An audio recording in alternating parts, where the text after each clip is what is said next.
నమస్కారం విద్యార్థులారా, కొత్త సెషన్కు స్వాగతం. ప్రజలు ప్రతిరోజు కూరగాయలు, సబ్బులు, టూత్పేస్ట్లు, మసాలా, బ్రెడ్, నోట్బుక్కులు మొదలైన అనేక వస్తువులను కొనుగోలు చేయటానికి మార్కెట్కు వెళ్తారు.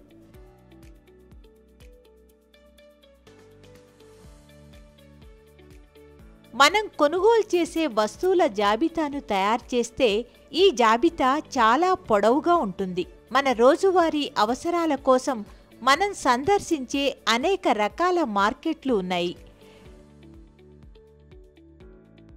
వీటిలో దుకాణాలు, మన పరిసరాల్లోని వీధి దుకాణాలు, వారపు అంగడులు, పెద్ద షాపింగ్ కాంప్లెక్స్ మరియు బహుశా మాల్ కూడా ఉండవచ్చు. ప్రజలు వీధి వ్యాపారులు, చిన్న దుకాణాలు మొదలైన వాటి నుండి వ్యవసాయ ఉత్పత్తులను కొనుగోలు చేస్తారు.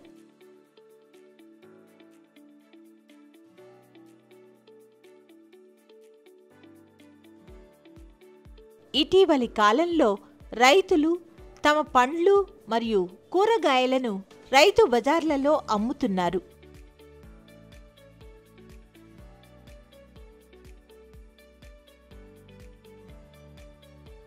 ఈ సెషన్లో మనం ఈ మార్కెట్లలో కొన్నింటిని పరిశీలిస్తాము మరియు విక్రయించబడే వస్తువులు కొనుగోలుదారులకు ఎలా చేరుకుంటాయి, ఈ కొనుగోలుదారులు ఎవరు, ఈ అమ్మేవారు ఎవరు మరియు వారు ఎదుర్కొనే సమస్యలను 6వ తరగతి సాంఘిక శాస్త్రంలోని పాఠమైన వ్యవసాయ ఉత్పత్తుల క్రయ విక్రయాల నుండి తెలుసుకుందాం. అభ్యాస ఫలితాలు. సెషన్ ముగిసే సమయానికి మీరు వీటిని నేర్చుకుంటారు. వివిధ రకాల క్రయ విక్రయాలను అర్థం చేసుకుంటారు. క్రయ విక్రయాలను నిర్వచించగలరు.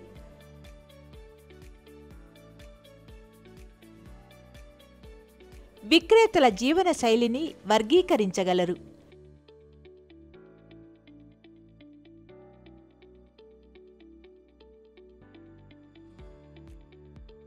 విక్రేతల పెట్టుబడి వనరులను అర్థం చేసుకోగలరు.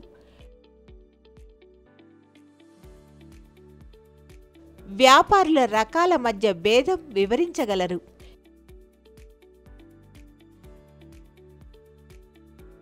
కీలక పదాలు: టోకు వ్యాపారులు,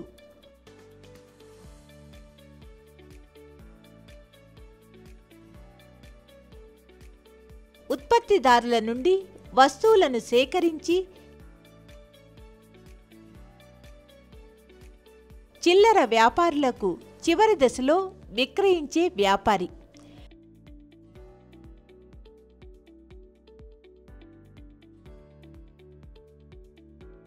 రీటైల్ వ్యాపారులు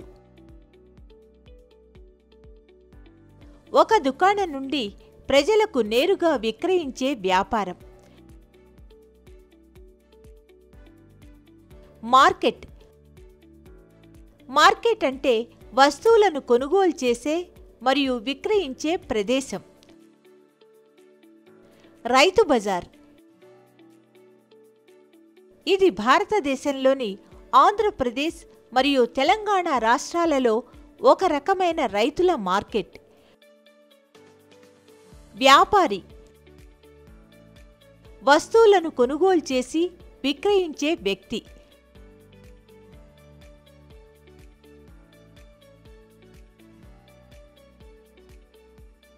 కొనుగోలుదారు ఏదైనా కొనుగోలు చేసే వ్యక్తి.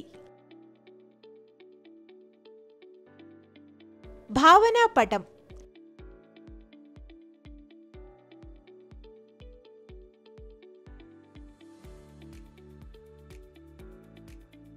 వీధి వ్యాపారులు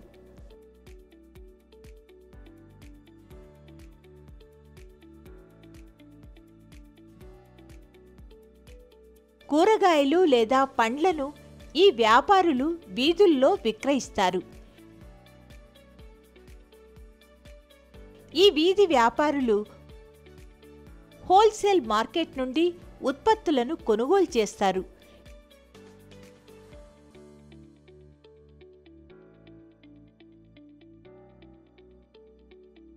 వీధి వ్యాపారులు చాలా కష్టతరమైన జీవితాన్ని గడుపుతున్నారు మరియు దీర్ఘకాలికంగా అప్పుల్లో మునిగి ఉంటారు. వారు వడ్డీ వ్యాపారుల నుండి డబ్బును అప్పుగా తీసుకుంటారు. కాబట్టి వారి సంపాదనలో ఎక్కువ భాగం వడ్డీ చెల్లించటానికి అవసరమవుతుంది.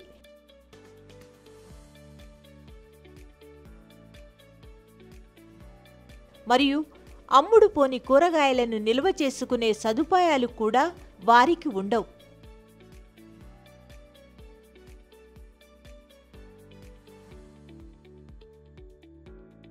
దీనికి భిన్నంగా పెద్ద వ్యాపారులకు శీతల గిడ్డంగులు, గోడౌన్లు ఉన్నాయి.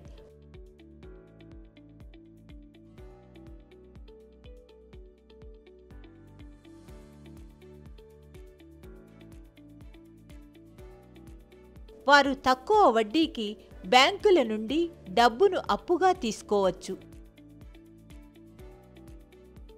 వారపు అంగడి. వారపు అంగడి వారంలోని నిర్దిష్టమైన ఒక రోజున ఉంటుంది. వారపు అంగళ్లలో శాశ్వత దుకాణాలు ఉండవు. వ్యాపారులు ఆ రోజు కొరకు దుకాణాలను ఏర్పాటు చేసి సాయంత్రం వాటిని మూసివేస్తారు.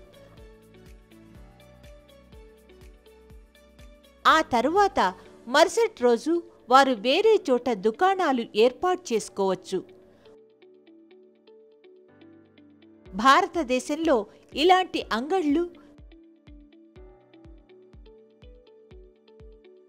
తమ రోజువారీ అవసరాల కోసం ప్రజలు ఇక్కడికి వస్తుంటారు.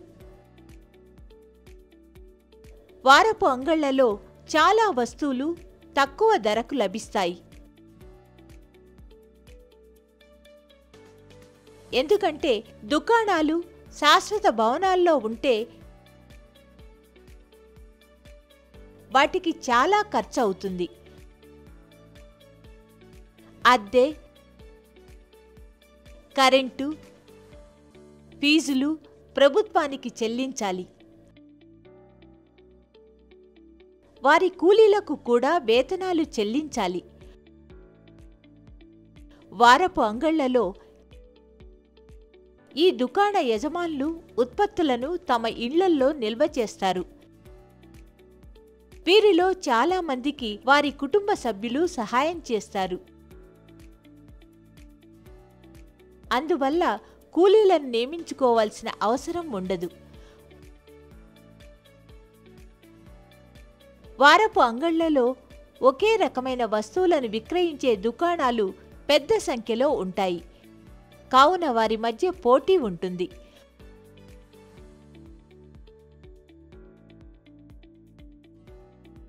వారపు అంగళ్లలో కొంతమంది వ్యాపారులు అధిక ధరను వసూలు చేస్తే ప్రజలు అదే వస్తువు మరింత చౌకగా లభించే దుకాణానికి వెళ్తారు.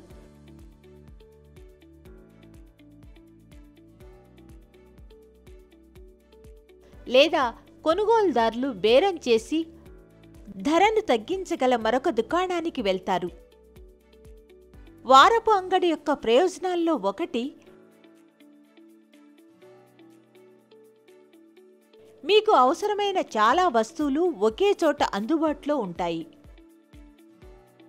మీకు కూరగాయలు కావాలన్నా, కిరాణా సామాగ్రి కావాలన్నా, దుస్తులు కావాలన్నా, పాత్రలు కావాలన్నా ఇక్కడ మీకు దొరుకుతాయి. వివిధ వస్తువులను కొనుగోలు చేయటానికి మీరు వేర్వేరు ప్రాంతాలకు వెళ్ళవలసిన అవసరం లేదు. ప్రజలు తమ ఎంపిక మరియు వివిధ రకాల వస్తువులను కలిగి ఉన్న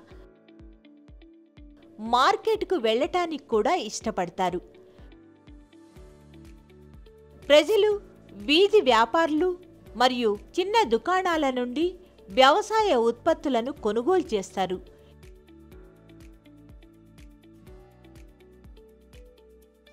ఇటీవలి కాలంలో రైతులు తమ పండ్లు, కూరగాయలను రైతు బజార్లలో విక్రయిస్తున్నారు.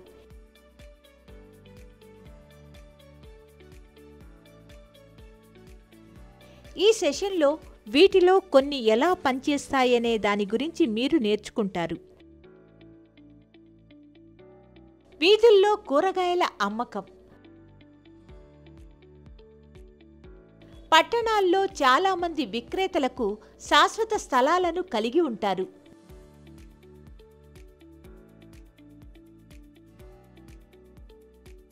మున్సిపాలిటీ లేదా ప్రైవేటు షాపు యజమానుల నుండి కొంతమంది అద్దెకు తీసుకున్నారు.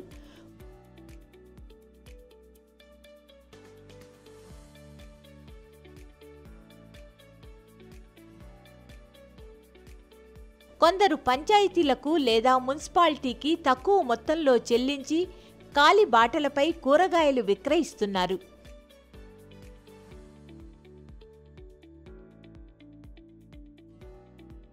తెలంగాణలో రైతు బజార్. ధాన్యాలు మరియు పప్పులు వంటి చాలా వ్యవసాయ ఉత్పత్తులు నేరుగా హోల్సేల్ వ్యాపారులకు విక్రయించబడతాయి.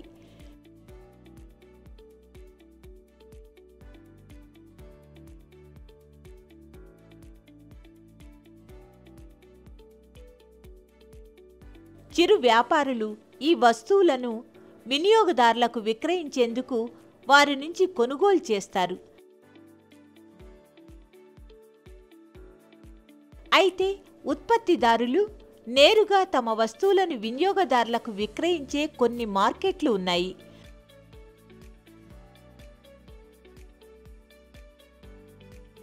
రైతు బజార్ అటువంటి ఒక మార్కెట్.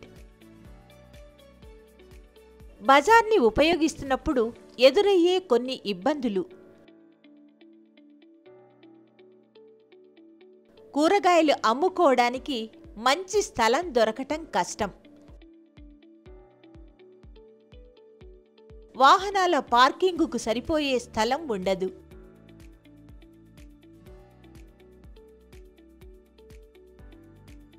అలాగే సుదూర ప్రాంతాల నుంచి వచ్చే రైతులు కూడా ఈ మార్కెట్ల వల్ల ప్రయోజనం పొందలేకపోతున్నారు. పరిసరాల్లో దుకాణాలు. వారపు అంగళ్లలో రకరకాల వస్తువులను అమ్మటం మనం చూసాం. అయితే ఇతర రకాల మార్కెట్ల నుండి కూడా మనం వస్తువులను కొనుగోలు చేస్తాం.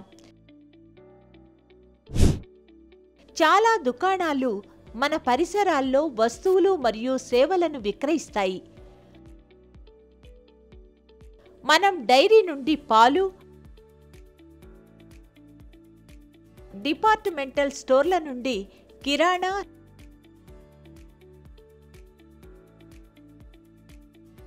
స్టేషనరీ, తినుబండారాలు లేదా ఇతర దుకాణాల నుండి మందులను కొనుగోలు చేయవచ్చు. వీటిలో చాలా వరకు శాశ్వత దుకాణాలు కాగా మరికొన్ని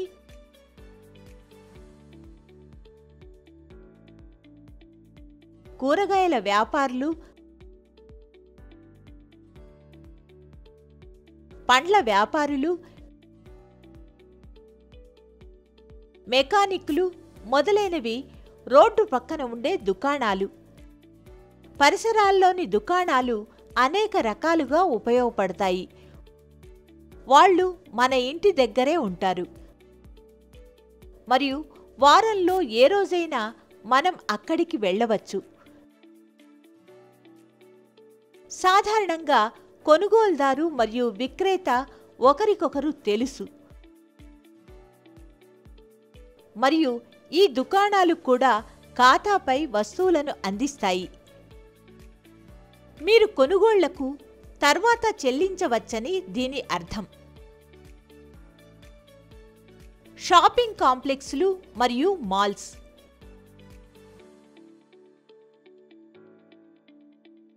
ఇప్పటి వరకు మనం 2 రకాల మార్కెట్ స్థలాలను చూసాం.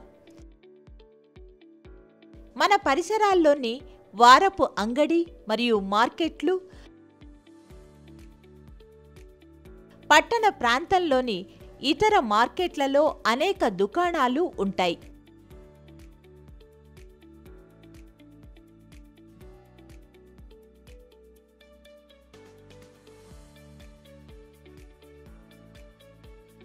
వీటిని ప్రముఖంగా షాపింగ్ కాంప్లెక్స్లు అని పిలుస్తారు.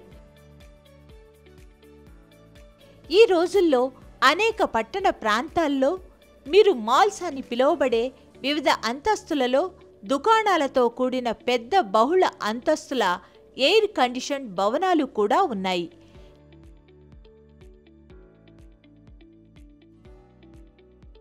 ఈ పట్టణ మార్కెట్లలో మీకు బ్రాండెడ్ మరియు నాన్ బ్రాండెడ్ వస్తువులు దొరుకుతాయి.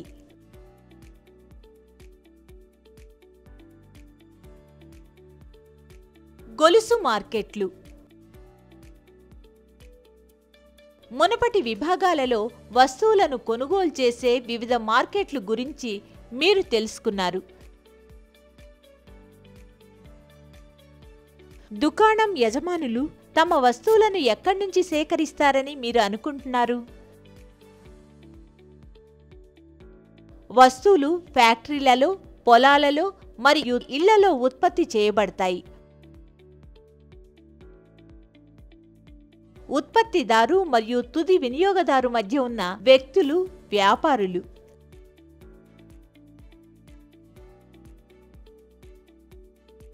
హోల్సేల్ వ్యాపారి మొదట పెద్ద మొత్తంలో వస్తువులను కొనుగోలు చేస్తాడు. తరువాత వీటిని ఇతర వ్యాపారులకు విక్రయిస్తారు. ఈ మార్కెట్లలో వ్యాపారుల మధ్య క్రయ విక్రయాలు జరుగుతాయి. వ్యాపారుల ఈ లింకుల ద్వారానే సరుకులు దూర ప్రాంతాలకు చేరుతున్నాయి. చివరకు దీన్ని వినియోగదారునికి విక్రయించే వ్యాపారి చిల్లర వ్యాపారి.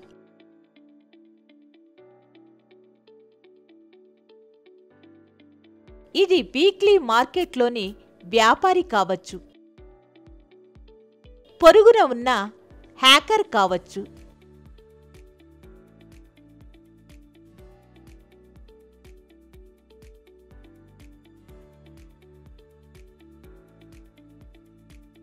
లేదా షాపింగ్ కాంప్లెక్స్లోని దుకాణం కావచ్చు.